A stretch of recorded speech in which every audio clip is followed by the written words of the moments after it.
When billionaire real estate mogul Charles Whitmore announced he was adopting a child from a local orphanage, it made headlines across every major media outlet. Known for his extravagant lifestyle and ruthless business acumen, no one saw it coming. But the moment the cameras captured him gently holding the hand of a timid 8-year-old boy named Eli, the world melted. He wasn't just a tycoon anymore. He was a father. Charles raised Eli in a sprawling estate on the outskirts of Connecticut, a fortress of wealth and secrets. Staff described Eli as quiet, intelligent, maybe a little too observant. But Charles adored him, enrolling him in elite schools, hiring the best tutors, and spoiling him with everything money could buy. To outsiders, it looked like a fairy tale.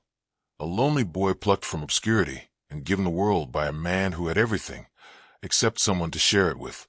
But behind the gates of Whitmore Manor, things weren't so simple. Over the years, Eli grew into a striking young man, disciplined, thoughtful, but strangely distant.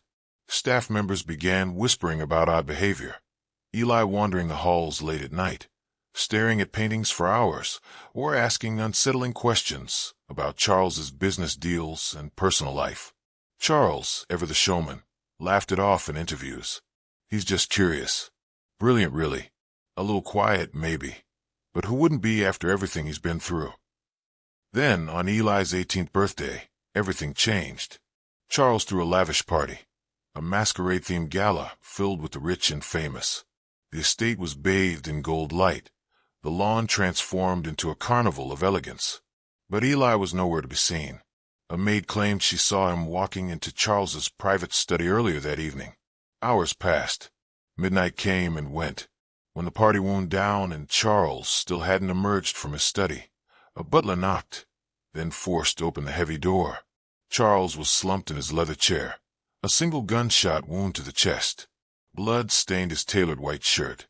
The gun, a rare, antique revolver from his private collection, was on the floor beside him, and Eli was gone.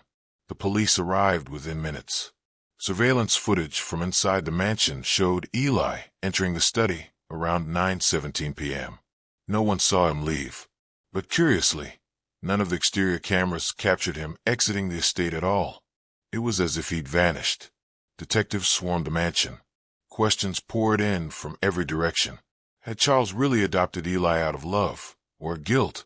Was this about inheritance or something deeper? Something darker?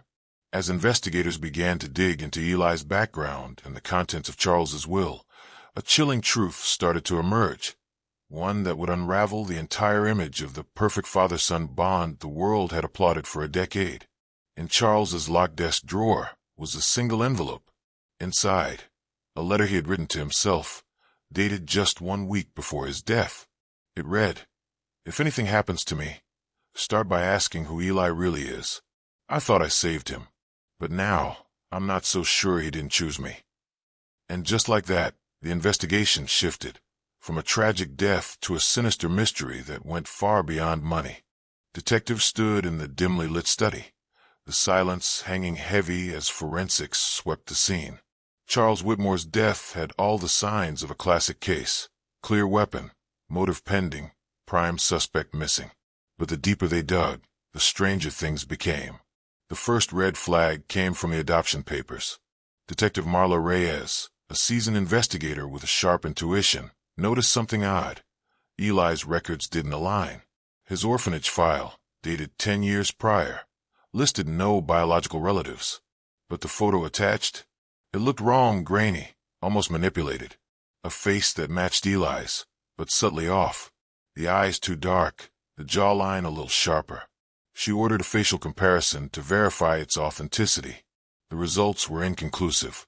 Worse, the orphanage that once housed Eli, St. Mirabel's Home for Children, had burned down 6 years ago.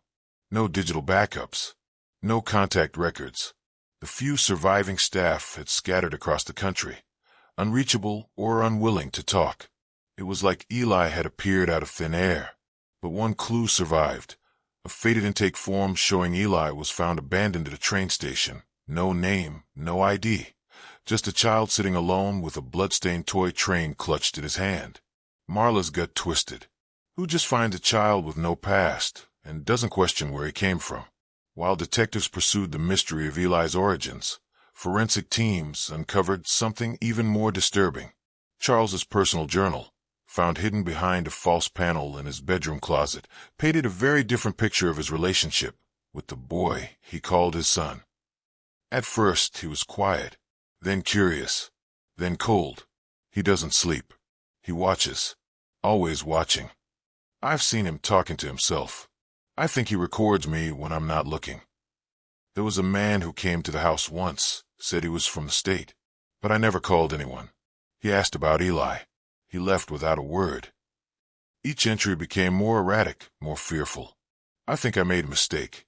I wanted someone to share this legacy. But what if I brought something else into my home? Eli wasn't just an orphan. Charles had begun to suspect he was something far more dangerous. 3 days into the investigation, Eli resurfaced, sort of. A young woman named Tessa, a former housekeeper at the Whitmore estate, came forward. Nervous, jittery, and clearly terrified, she sat down with Detective Reyes and whispered, "I don't know what he is, but he isn't normal." She claimed she once walked in on Eli in the library late at night, surrounded by open books on psychology, criminal law, and human behavior. He was only 12 at the time. He looked up at me and smiled, but it wasn't a child's smile. It was calculated, like he was studying me. But that wasn't the worst of it. 2 weeks before Charles's murder, Tessa said she overheard a violent argument between the two in the study. Charles was yelling, something about betrayal, deception, lies. Then Eli said something she could never forget. "You were never supposed to find out, but you did. And now you know how this ends." Tessa quit that night, packed her things, and never looked back. She hadn't spoken about it until she saw Eli's face on the news. The next day, police tracked Eli's phone signal to a remote cabin in the woods, property once owned by a shell company connected to one of Charles's obscure business holdings. When officers arrived, the cabin was empty, but what they found inside chilled them to the bone. On the walls, photos of Charles, dozens of them, taken from inside the house.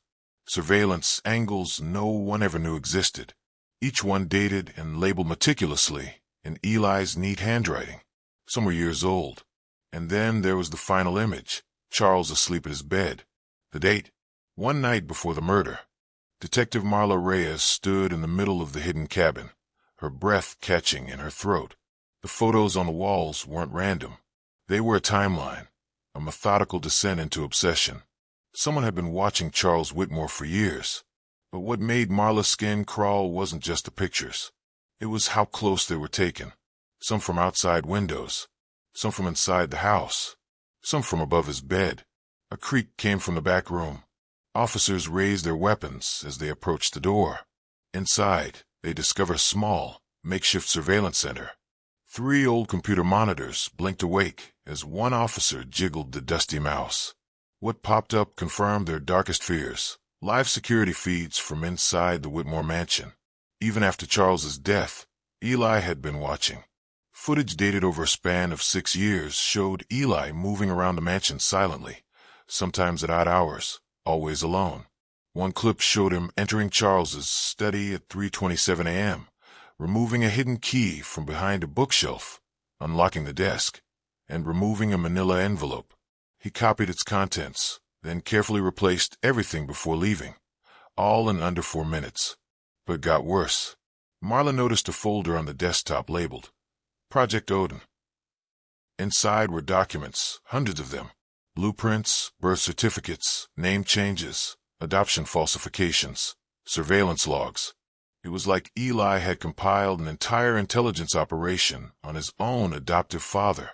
More terrifying, the documents linked Charles to a secretive group, the Lazarus Syndicate, a rumored circle of ultra-wealthy elites with a taste for darker power plays, child experiments, psychological conditioning, and erasing identities to create perfect heirs. Eli wasn't the only one. The most recent log, dated just 4 days before Charles's death, listed a chilling line. Subject 19, conditioning failed. Full reversion imminent. Termination protocol approved. Was Eli subject 19? Had he been created, shaped,